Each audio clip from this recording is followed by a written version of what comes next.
Welcome to today's Walk Through the Bible by historical category.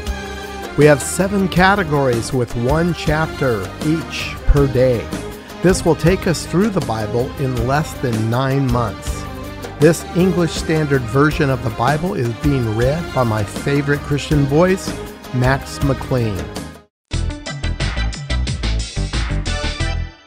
Our second category walks us through Israel's history, beginning with the book of Joshua through the book of Esther. Ezra 7.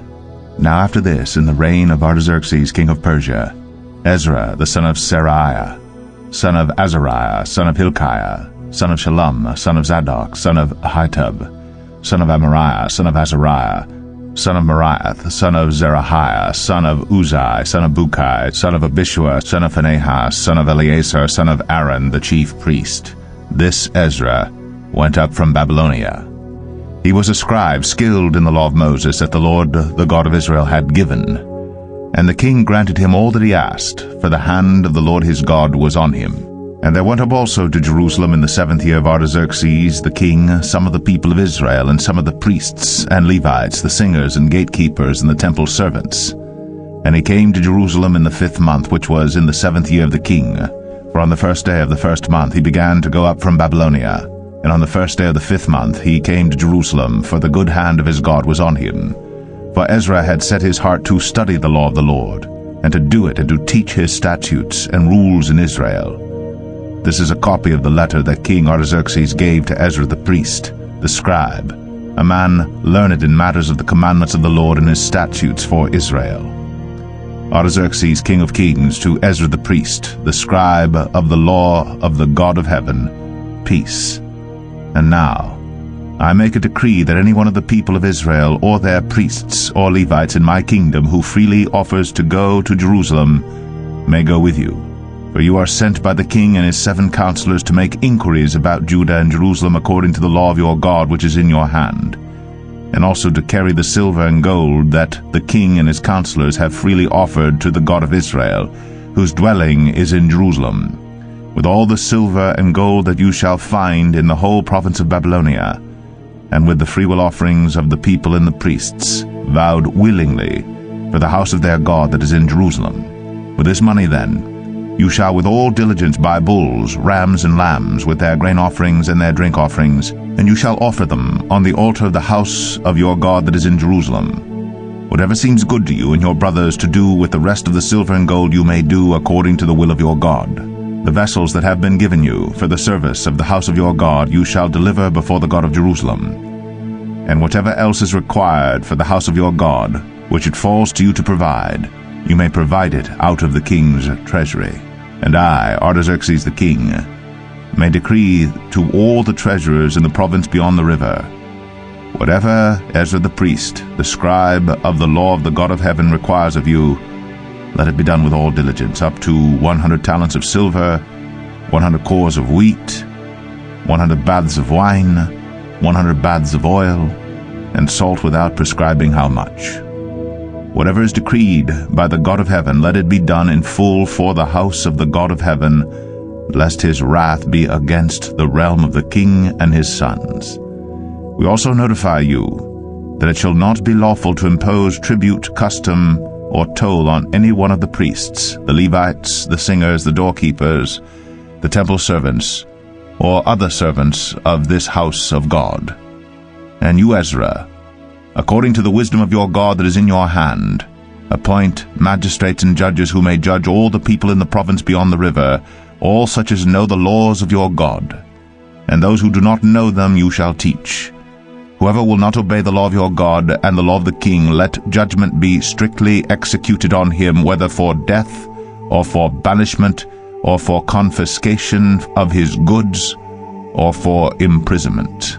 Blessed be the Lord, the God of our fathers, who put such a thing as this into the heart of the king, to beautify the house of the Lord that is in Jerusalem, and who extended to me his steadfast love before the king and his counselors, and before all the king's mighty officers.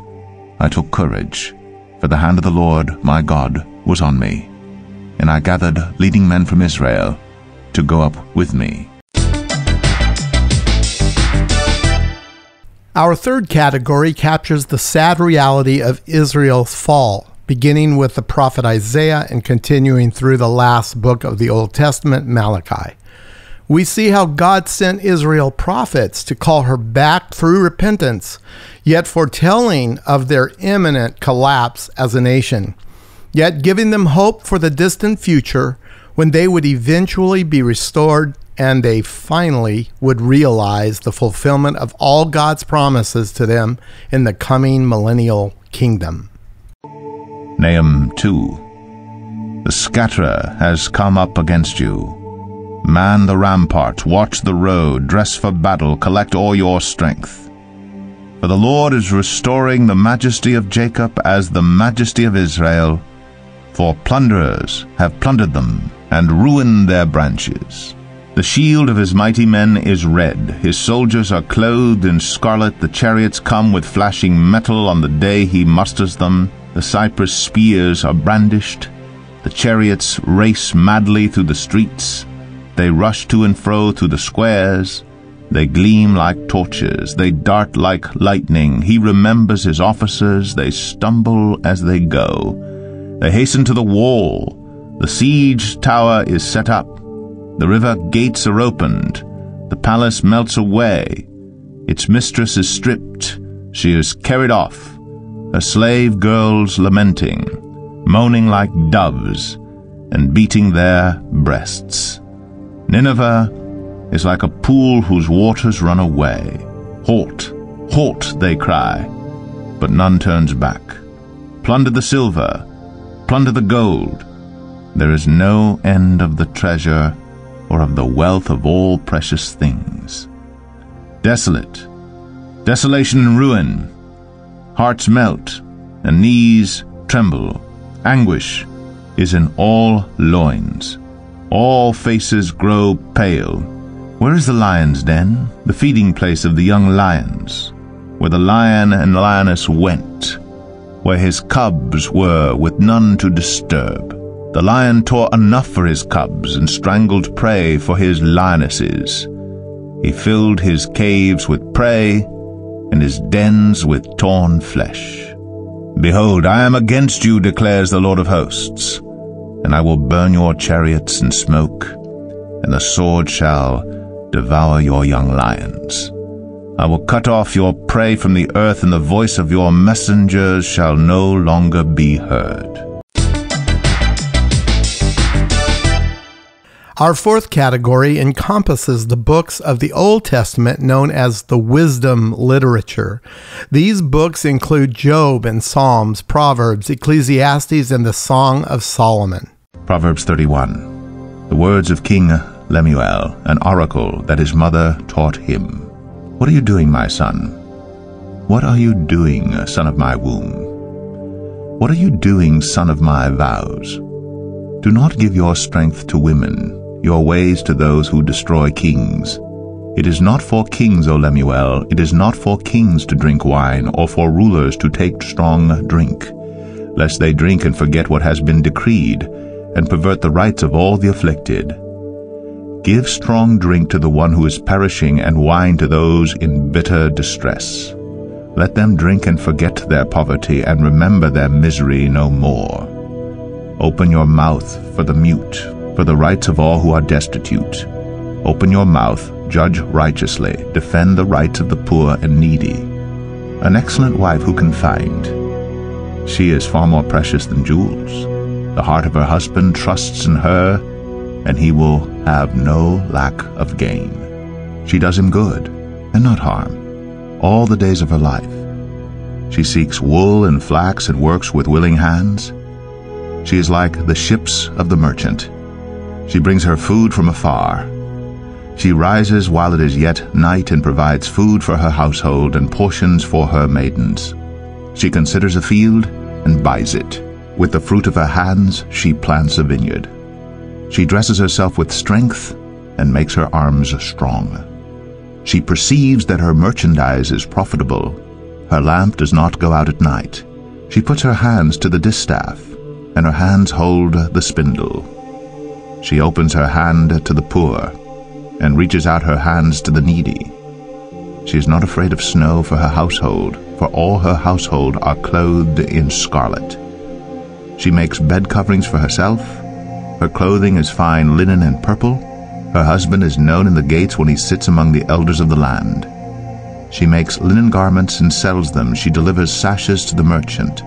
Strength and dignity are her clothing, and she laughs at the time to come. She opens her mouth with wisdom, and the teaching of kindness is on her tongue. She looks well to the ways of her household and does not eat the bread of idleness.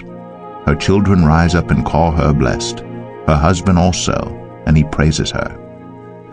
Many women have done excellently, but you surpass them all. Charm is deceitful, and beauty is vain, but a woman who fears the Lord is to be praised. Give her of the fruit of her hands, and let her works praise her in the gates. We have a bonus category, which is a daily dose of Psalm 119. This psalm, written by King David, and the way he laid it out was to have a natural division that we call stanzas. The divisions are the letters of the Hebrew alphabet. Each stanza represents one letter each of the 22 total letters. Here are verses 17 through 24 in stanza number 3. Deal bountifully with your servant, that I may live and keep your word. Open my eyes, that I may behold wondrous things out of your law. I am a sojourner on the earth. Hide not your commandments from me. My soul is consumed with longing for your rules at all times. You rebuke the insolent, accursed ones, who wander from your commandments. Take away from me scorn and contempt, for I have kept your testimonies. Even though princes sit plotting against me, your servant will meditate on your statutes. Your testimonies are my delight. They are my counselors.